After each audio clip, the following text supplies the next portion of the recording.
So, let's get started. Fellow delegates, we come together as United Nations with a choice to make.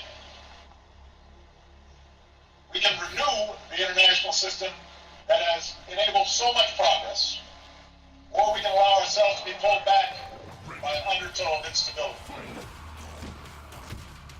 We can reaffirm our collective responsibility to confront global problems, or be swamped by more and more outbreaks of instability. For America, the choice is clear. We choose hope over fear. We see the future not as something out of our control, but as something we can shape for the better through concerted and collective effort. Alright, well, yeah, they want to renew the UN's purpose. A lot like David Cameron mentioned, appointing a new entity to enforce new policies and new laws. And then you start talking about we instill hope rather than fear, which is already a complete lie because all over popular media, the biggest lie is ISIS is going to behead everyone here. And that's just, that's fear porn. And he starts talking about instability in the first 40 seconds. That's fear porn itself. He's just, he's scaring people. It's, how are you going to bring hope when all your words have to deal with fear? Today I'd like to focus on two defining questions at the root of so many of our challenges. Whether the nations here today will be able to renew the purpose of the UN's founding, and whether we will come together to reject the cancer of violent extremism. Okay, yeah. Renew the UN, appoint this new entity, and stop extremism. Very specifically, he didn't mention terrorism, and he didn't mention ISIS. He's talking about extremism and extremists, which they are now making anyone with critical thought and a different opinion to be labeled as an extremist. It's kind of messed up.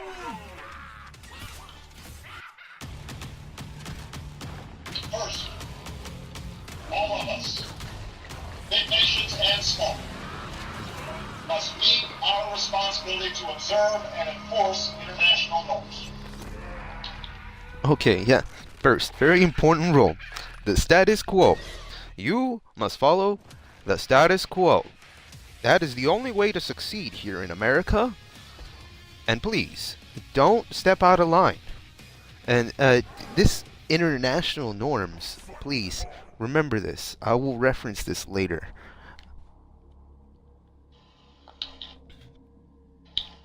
America stands for something different. We believe that right makes right.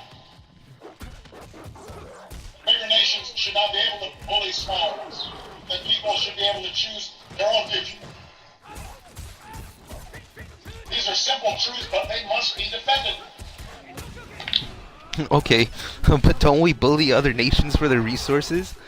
I mean, don't we enforce the dollar to trade with oil? And what about us spreading democracy? Isn't that somewhat molding other people's future? Right? It's just, it doesn't, his actions don't go with his words.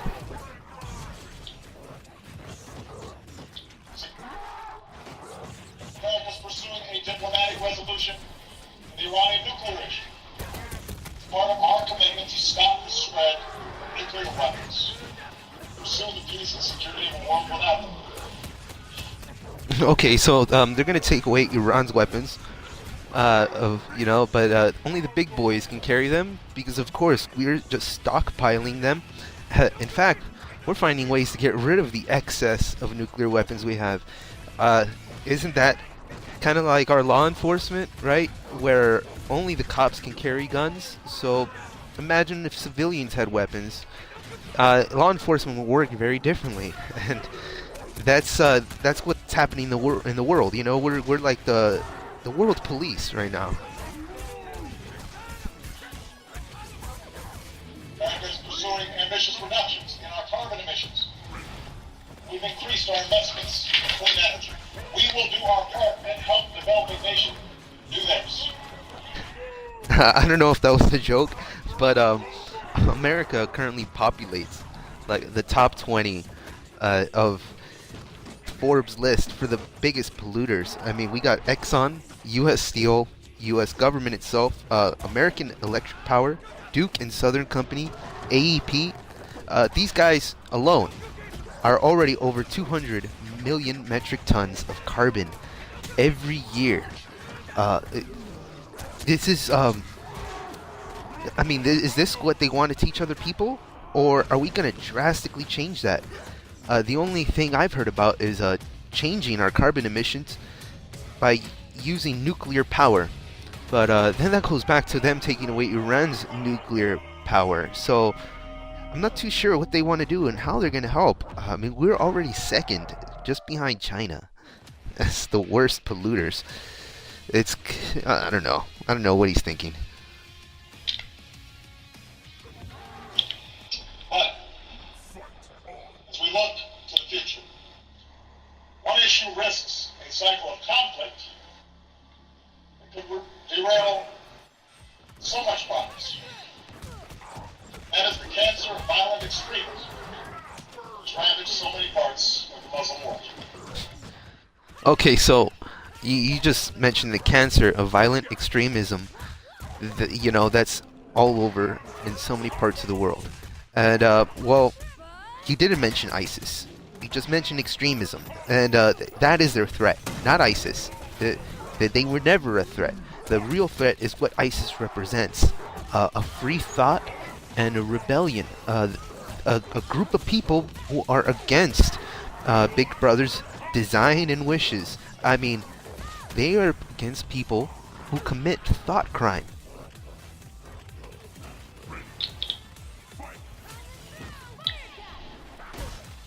As an international community, we must meet this challenge and focus on 4 areas. Okay, so he's going to tell us. First, the terrorist group known as ISIL must be degraded and ultimately destroyed. The United States of America will work with a broad coalition to dismantle this network of death. Network of death. In this effort, we do not act alone. Nor do we intend to send U.S. troops to occupy foreign lands. Instead, we will support Iraqis and Syrians fighting to reclaim their communities. We will use our military might in a campaign of airstrikes to roll back ISIL. We will train and equip forces fighting against these terrorists on the ground. We will work to cut off their financing and to stop the flow of fighters into and out of the region. And already over 40 nations have offered to join this coalition. Okay, so nothing's changed. I mean, well, the bad guys changed, but that's pretty much it. We're doing the same thing we did before. We're just gonna go in there and train the people to fight this opposing army or group or gang, however you want to put it, and then we're just gonna bomb the surrounding areas. We're just gonna kill a bunch of innocent lives and help the government reclaim some power, so then we can use their government as a puppet government. You know, it's I don't know. Things haven't changed, regardless of what he's saying. The bad guys have, but not the plans. Second, it is time for the world, especially Muslim communities, to explicitly, forcefully, and consistently reject the ideology of organizations like Al-Qaeda and ISIL. No children are born hating. No children anywhere should be educated to hate other people. It means contesting the space the terrorists occupy, including the internet, social media. Okay, so pretty much, please don't think. You know, we're gonna think for you. And by removing alternative media, they're forcing you into their way of thinking. I mean, what's left? Mass corporate media like NBC, MSNBC, Fox News. Well, I think that's it. I mean, with the case of net neutrality, these people and companies are the ones that want to control the information. Uh, that's you're forcing your opinion down everyone's throat. It doesn't really seem like there's much freedom of thought there. Later today, the Security Council will adopt a resolution that underscores the responsibility of states to counter violent extremism. Resolutions must be followed by tangible commitments, so we're accountable when we fall short. Next year, we should all be prepared to announce the concrete steps that we have taken to counter extremist ideologies in our own countries. By getting intolerance out of schools, stopping radicalization before it spreads, and promoting institutions and programs that build new bridges of understanding.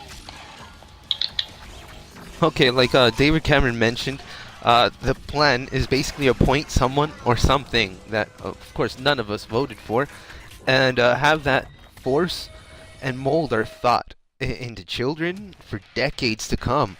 Like, then we won't have to worry about terrorism, but we will have to worry about zombies, real-life zombies, just people living without motives, living without their own thought. It's very ridiculous. Third, we must address the cycle of conflict, especially sectarian conflict, that creates the conditions that terrorists prey upon. Ooh, he said that harsh. Good news is we also see signs that this tide could be reversed. We have a new inclusive government in Baghdad. A new Iraqi prime minister welcomed by his neighbors. Lebanese factions rejecting those who try to provoke war. I can promise you, America will remain engaged in the region, and we are prepared to engage in that effort. Okay, so he just made a contradiction himself when he's talking about that. Well, let me actually play it back for you. He said that they don't get into people's things. America stands for something different. We believe that right makes right. Mm-hmm. Bigger nations should not be able to bully smaller ones. That people should be able to choose their own future. Okay, yeah, people should be able to choose their own future. Then, what about this inclusive government you're talking about? Won't this inclusive government, pretty much mold their future, right? Oh, My fourth and final point is simple. and this final statement completely solidifies that. The Arab and Muslim world must focus on the extraordinary potential of their people, It's a little long-winded. especially the youth. Here I'd like to speak directly to young people across the Muslim world. We come from a great tradition that stands for education, not ignorance, He's talking about the religion. innovation, not destruction, dignity of life, not murder. Those who call you away from this path are betraying this tradition, not defending it. You have demonstrated that when young people have the tools to succeed, good schools, education in math, science, an economy that nurtures creativity and entrepreneurship. Oh, there it is. societies Entrepreneurship, capitalism. will find. So America will partner with those that promote that vision. Only with capitalists. Where women are full participants in a country's politics or economy, societies are more likely to succeed. Yeah, because women are That's why completely we support equal, right? Participation of women in parliaments, and peace processes, schools, the economy. He says that quite a lot. Young people live in places where the only option is between the dictates of a state or the lure of an extremist underground. And no counterterrorism strategy can succeed. Or where a genuine civil society is allowed to flourish. Where people can express their views and organize peacefully for a better life, then you dramatically expand the alternatives. Is he talking about capitalism? Such positive change need not come at the expense of tradition and faith. Oh, there it is. why that final statement, Obama? I mean, you pretty much just told them, give up your beliefs and your tradition, make way for capitalism, where money is all you care about, right? And your only threat, it goes from becoming ISIS to corporate giants that will shape your future. So it's just like he's saying, no, we don't go into other people's homes and tell them what to do, but we're going to tell you what to do in order to have a better home. Is really, really contradictory to what he's trying to, tell us. So this is what America's prepared to do. Okay, what are you ready to do? Taking action against immediate threats while pursuing a world in which the need for such action is diminished. The United States will never shy away from defending our interests, but we will also not shy away from the promise of this institution and its Universal Declaration of Human Rights. The notion that peace is not merely the absence of war, but the presence of a better life.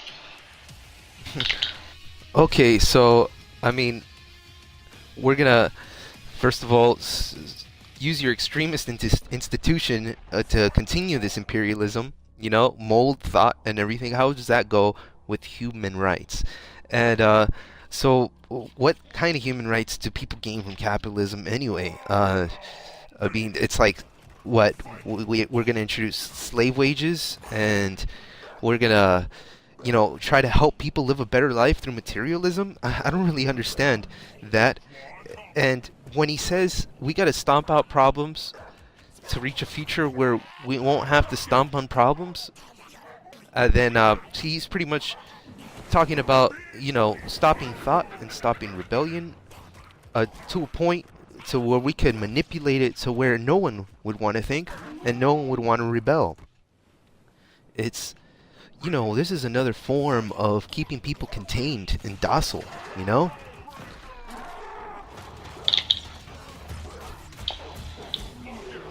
I realize that America's critics will be quick to point out that at times we too have failed to live up to our ideals.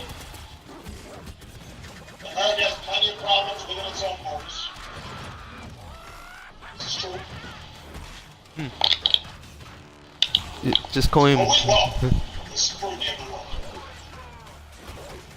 Because what you see in America is a country that has steadily worked to address our problems, to make our union more perfect. Is all complete empathy. To bridge the divides that existed at the founding of this nation.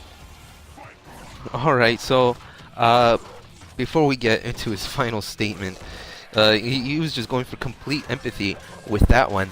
He's pretty much going, oh, come on, guys. Well, we're trying. This is hard, It's to get us and convince us to agree with him, to connect with him on some emotional level.